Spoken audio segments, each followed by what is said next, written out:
Yo, what's up? It's Jackie, the vegan marketer from Influential Vegan, and today I want to share with you an extremely important influence principle. And what that is, or one of the little hacks that you should be doing in all of your marketing, even in your regular life.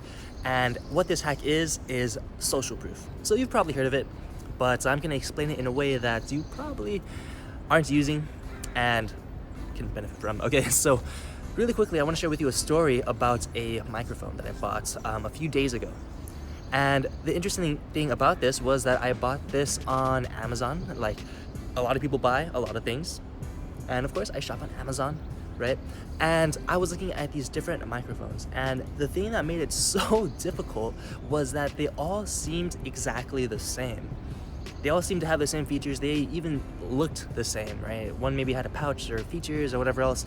And the interesting thing is I'm sure whichever one I chose, it would have served my purpose perfectly fine, right?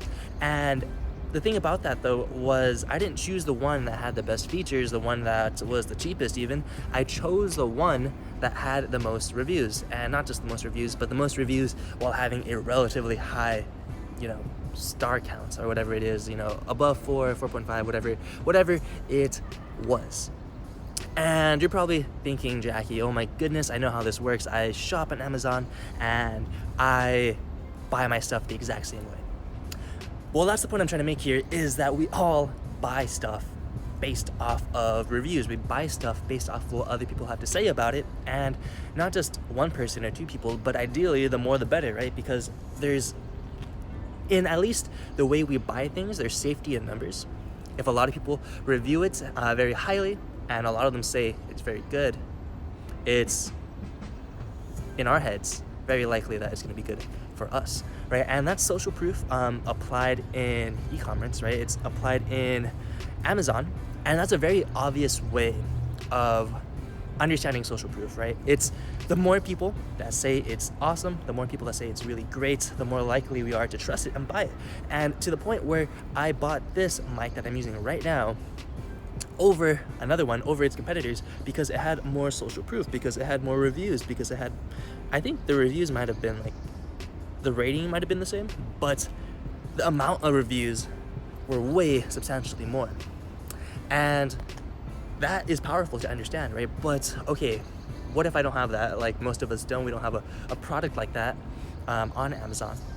How do we apply this into our messages? How do we apply this into our services and whatnot? And there's a couple of different types of social proof that I'm going to suggest that you use, okay?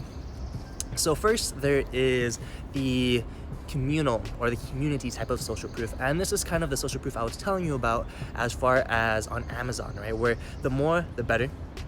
It's pretty great because if you have a lot of social proof, you have a lot of just regular people that you don't really know.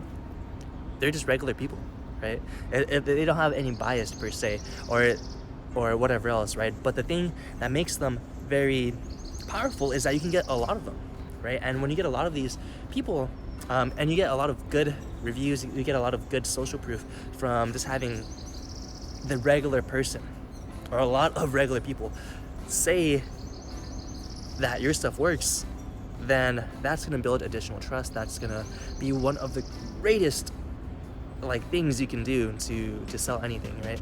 Whether it's a message, whether it's a product, a service, whatever else.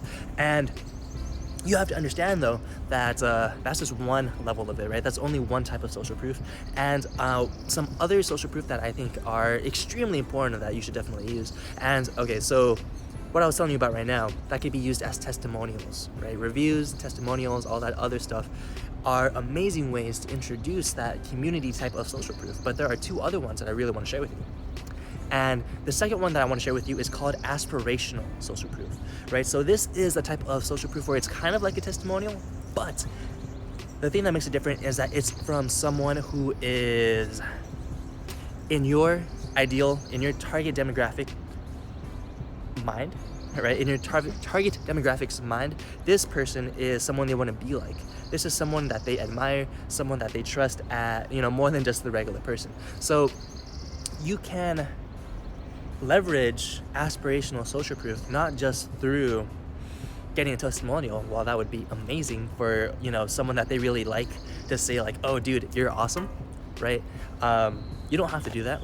You could say, this person that you guys all really like is also doing this. This person that you guys also really like is using this method that I use in my course, that I use in my products. And that's really cool because people want to be like the people they like. Yeah? Not just the people they like, but the people they aspire to be like. And when we are making decisions, when we're buying stuff, I'm assuming based off a lot of the stuff that we're talking about right now, the type of stuff that you're selling or planning on selling, it is in the realm of growth. It is in the realm of aspiring, right, or to solve a problem. Because obviously their role models don't have these problems, because otherwise they would be exactly where they are. But what's important that you have to realize is that when we make decisions, these people that they aspire to be like, they act as a reference group. Okay, they act as a reference group for when you make decisions. Even though they might not actually be there, they would imagine in their heads, what would this person say if I were to do this? What would they do in my scenario? And they'll actually use that information as a reference, as a point of reference when they make decisions, right? Especially if it's pertaining to the specific realm that they're important to. Yeah, is that making sense? Because if it is, that's really great, because this is really, really cool stuff. And again, you don't have to have it where it's a straight up testimonial, but you can leverage it where it's like, oh, hey, this person also does what I'm teaching you. Or this person also leverages what I'm about to sell you. Yeah? So that's aspirational. We went over community, aspirational, and this third one is institutional, right? So this actually ties in a lot with another type of social proof or another type of influence principle, and that is the principle of authority. Yeah? So what's interesting about authority and what's really important about it is that when we use social proof on our landing pages, in our emails that you should be doing, because you should have a list, because you should own your traffic, or in your post, right? You want to leverage authority. You want to leverage how much you're able to give credit to, right? Not just from the average person, not just from a role model, but actually from an institution, right? Institutional social proof. So if I were to say this research-backed, right? Science-based, right? And the reason why is because the institution of science in our current society has a very high social value, right? If it's the top schools, institutions, if it's the if I were to talk about something about like mindset, right? And if I were to say like the military or the Navy SEALs, right? Where people associate those type of institutions with a certain characteristic, for example, with schools and being very thorough and being very smart and whatever else, we can leverage that type of social proof. We can leverage institutional social proof to our advantage. Because with these institutions that we would use, it inherently carries some sense of authority. Yeah?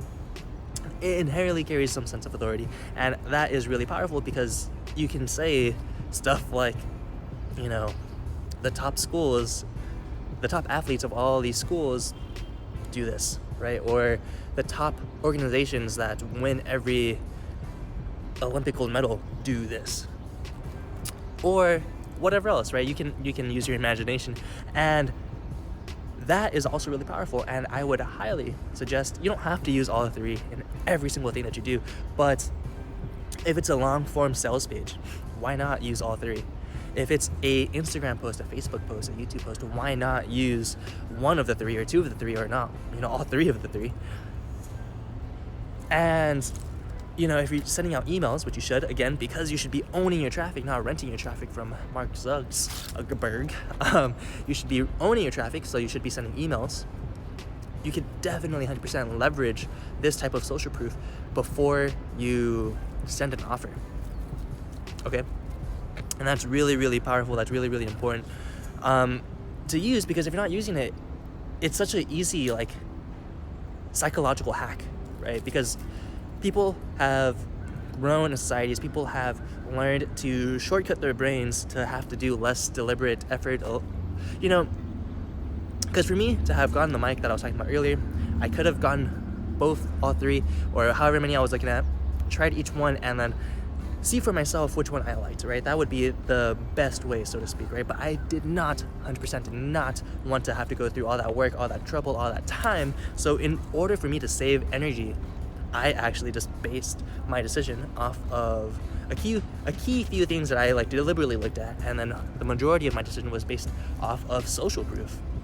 Yeah, and that is pretty powerful to think that you can just use this one influence principle, social proof, as a way to boost your engagement, a way to boost your sales, as a way to boost your everything, right?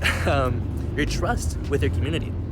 Okay, and that is, in the long run, you know, something that you should not take for granted, something that is extremely important, and something that I definitely suggest that you actively try to build. Okay, so that was a little lesson on social proof, on one of the 10 influence principles, one of the 10 influence hacks that I actually share in my free guide. It'll probably be in the link below somewhere that you can get, where I actually urge you to get, where I go over social proof, I go over authority, I go over reciprocity, calibration, all this other great, amazing stuff. And the greatest part about this is that it is free. All you have to do is click the link below and get it. Yeah? Okay, so with that, thank you for watching. I really appreciate you staying with me this far in. I hope you got a lot of value out of this. And if you watched all the way this far, I know you did. Okay, so again, I hope you have a beautiful day, and I appreciate you. Okay, so catch you later.